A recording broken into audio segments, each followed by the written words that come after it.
বর্ষসেরা পাঠক সম্মাননা হারুন পাঠাগারের আয়োজনে আজকের এই অনুষ্ঠানে উপস্থিত সম্মানিত পাঠক পাঠিকা এবং আজকের অনুষ্ঠানে আমন্ত্রিত অতিথিবৃন্দ, সবাইকে আসসালামু আলাইকুম।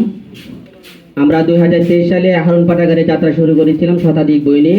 আমাদের লক্ষ্য এবং স্বপ্ন ছিল গরিবপুর এলাকার মানুষকে বইমুখী করে তোলা, গরিবপুরের মানুষকে সাহিত্যের কাছে নিয়ে যাওয়া, গরিবপুরের মানুষ এবং গরিবপুর স্কুল কলেজের শিক্ষার্থীরা যাতে পাঠ্য বইয়ের পাশাপাশি অন্যান্য গুণী লেখকের বইয়ের স্বাদ নিতে পারে, সেই কারণে এই পাঠাগারে যাত্রা শুরু করেছিলাম। তো আমরা শুরু থেকে ব্যাপক প্রচারণা চালিয়েছি পাঠাগারটি পরিচিতি করাতে এবং পাঠক সংখ্যা বাড়াতে, বই সংখ্যা বাড়াতে। আমরা এখনও সেই লড়াই সংগ্রাম অব্যাহত রাখছি এবং পাঠক বাড়াতে নিরলস প্রচেষ্টা চালিয়ে যাচ্ছি। আমাদের স্বপ্ন ছিল, আমাদের এখনও লক্ষ্য আছে যে আমাদের পাঠাগারটি একদিন গরিবপুরে বিশাল বড় পাঠাগারে রূপান্তরিত হবে, পাঠাগারে পাঠক সংখ্যা বাড়বে, এই এলাকার মানুষ বইপ্রেমী হবে। আপনারা হয়তো জানেন এটা তথ্য প্রযুক্তির দেশ এবং তথ্য প্রযুক্তির কারণে অনেক মানুষ বই থেকে দূরে সরে গিয়েছে। মানুষ বই স্পর্শ করে না, মানুষ বই পড়ে না, মানুষ বই এখন একজন আরেকজনকে উপহারও দেয় না। অথচ এক সময় আমাদের বই উপহারের প্রচলন ছিল, একজন আরেকজনকে বই উপহার দিত। এখন সেই অবস্থা, সেই সিস্টেম বদলে গেছে। তো আমরা পাঠাগার পরিচালনা করার পাশাপাশি সবসময় আবার পাঠকদের একটা আহ্বান জানাই যে আপনারা বইয়ের সংস্কৃতিকে ফিরিয়ে আনুন। কারো বিয়ে, জন্মদিনে, বিভিন্ন অনুষ্ঠানে বই উপহার দেওয়ার প্রচলন শুরু করুন।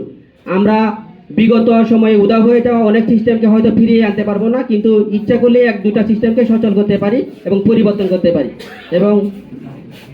এবং সেই পরিবর্তনটা আসতে পারে আপনাদের মাধ্যমে। তো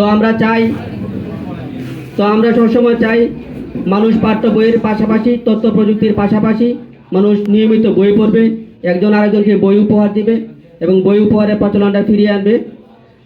আমরা এই পাঠাগার, আমাদের পাঠাগারটি কোনো নিবন্ধিত পাঠাগার নয়, এখন আমরা নিবন্ধিত হইনি।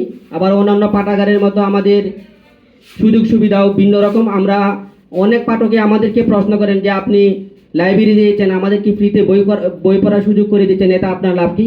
এতে আমার আসলে বিন্দুমাত্র লাভ নাই এবং আমাদের পাঠাগারের নামে কোনো ব্যাঙ্ক অ্যাকাউন্টেও নাই এবং আমার নামে কেউ প্রতি মাসে কোনো বরাদ্দ বা বাজেটও পাঠায় না। আমার কথা হলো মানুষ যাতে বই পড়তে পারে, মানুষ যাতে নিয়ত বই পড়ার আহ্বান জানিয়ে আসছি। তো আমরা চাই আমরা আপনাদেরকে বিগত সময় বলেছি যে আপনারা আমাদের পাঠাগার থেকে বই পড়ছেন, ভালো কথা। আপনাদের মাধ্যমে আমাদের পাঠাগারে পাঠক সংখ্যা বাড়তে পারে, বই প্রেমী মানুষের সংখ্যা বাড়তে পারে। 2023 সালে আমরা পাঠাগারে যাত্রা শুরু করলেও আমরা 24 সালে চিন্তা করেছি যে প্রতি বছর সেরা পাঠকদের বাছাই করে একটা সম্মাননা পুরস্কার দেওয়া উচিত। আপনারা হয়তো জানেন যে হারুন পাঠাগার হারুন টি হাউজের একটা অংশ এবং হারুন টি হাউজের অংশ হিসেবে এই হারুন পাঠাগারে যাত্রা শুরু হয়েছিল। আমরা 2017 সাল থেকে বর্ষসেরা চা প্রেমী সম্মাননা দিই। তো সেই জায়গা থেকে চিন্তা করলাম যে সেরা চা প্রেমীরা যদি সম্মাননা নিতে পারে তাহলে সেরা বইপ্রেমীরাও সেটার যোগ্য হয়।